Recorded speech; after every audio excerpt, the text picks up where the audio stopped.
নতুন মামলায় গ্রেপ্তার সালমান, আনিসুল, শাহজাহান, সাদেক। সাবেক আইজিপি মামুন 4 দিনের রিমান্ডে।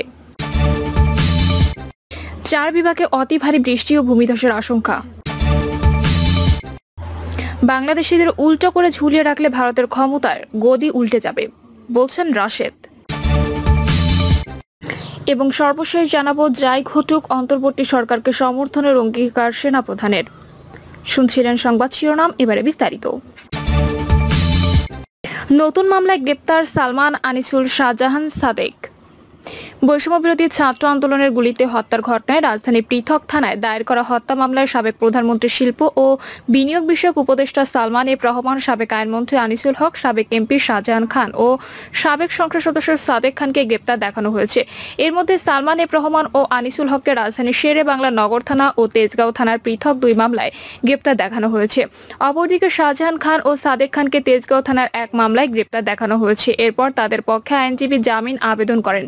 শুনানি আদালত তাদের জামিন নামঞ্জুর করে কারাগারে পাঠানোর নির্দেশ দেন। এছাড়া শাহাবুদ্দিন নামে একজনকে গুলি করে হত্যার ঘটনায় শেরেবাংলা নগর থানার মামলায় সালমান এফ রহমান, আনিসুল হককে গ্রেপ্তার দেখানো হয়েছে।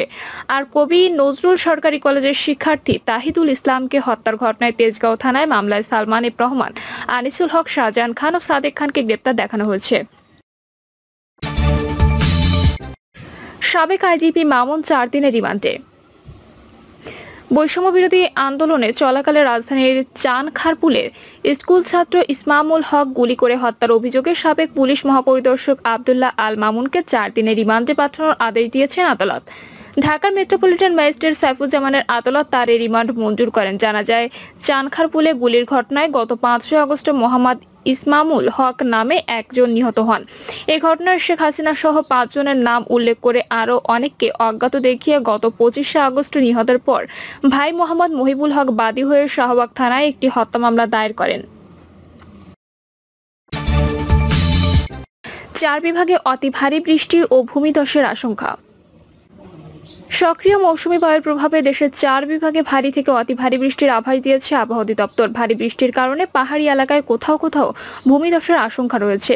সক্রিয় মৌসুমী বায়ুর প্রভাবে খুলনা, বরিশাল, চট্টগ্রাম ও রংপুর বিভাগের কোথাও কোথাও 24 সেপ্টেম্বর সকাল 6টা থেকে পরবর্তী 72 ঘন্টায় ভারী থেকে অতি ভারী বৃষ্টিপাত হতে পারে। ভারী বৃষ্টির কারণে চট্টগ্রাম বিভাগের পাহাড়ি এলাকার কোথাও কোথাও ভূমিধসের আশঙ্কা রয়েছে।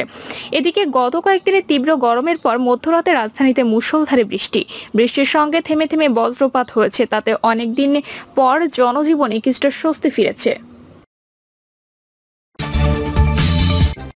বাংলাদেশিদের উল্টো করে ঝুলিয়ে রাখলে ভারতের ক্ষমতার গদি উল্টে যাবে, বলছেন রাশেদ।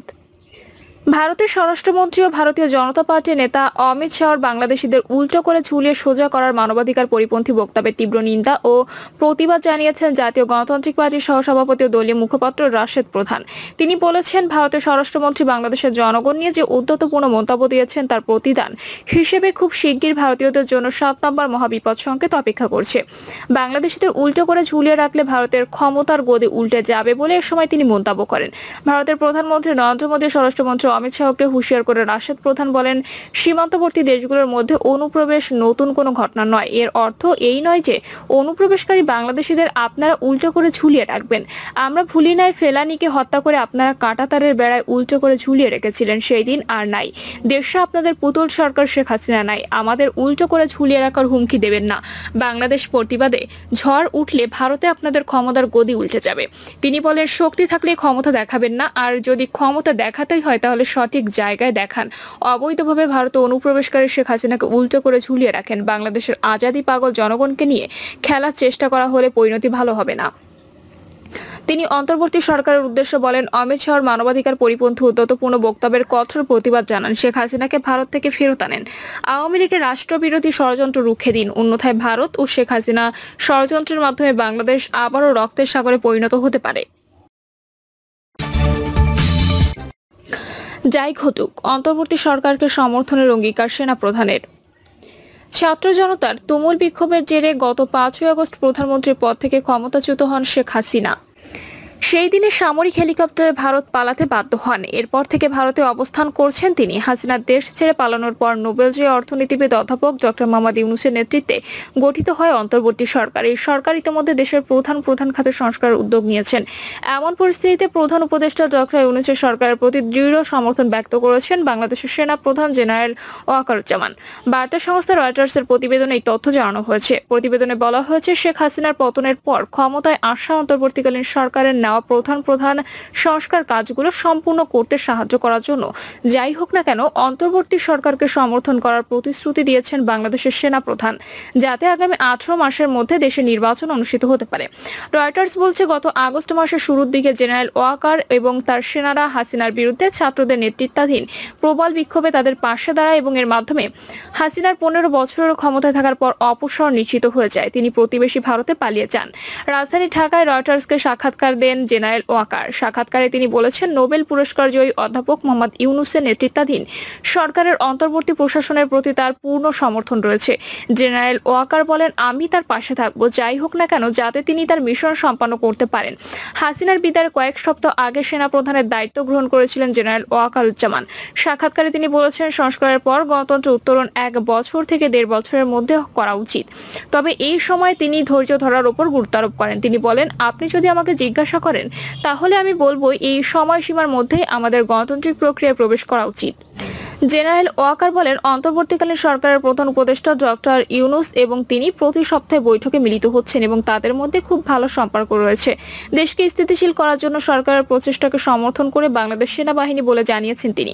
তিনি বলেন, আমি নিশ্চিত যে আমরা যদি একসঙ্গে কাজ করি তবে আমাদের ব্যর্থ হওয়ার কোনো কারণ নেই।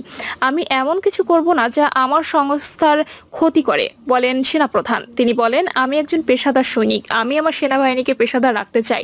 এছাড়া কোনো সেনাবাহিনীর সদস্য দোষী সাব্যস্ত হলে তার ব্যবস্থা নেওয়ার কথা জানিয়েছেন সেনাপ্রধান। সাবেক প্রধানমন্ত্রী বা স্বরাষ্ট্রমন্ত্রী সরাসরি নিয়ন্ত্রিত সংস্থাগুলোতে কাজ করার সময় কিছু সামরিক কর্মকর্তা অন্যায় কাজ করতে পারেন, বলেন জেনারেল ওয়াকার।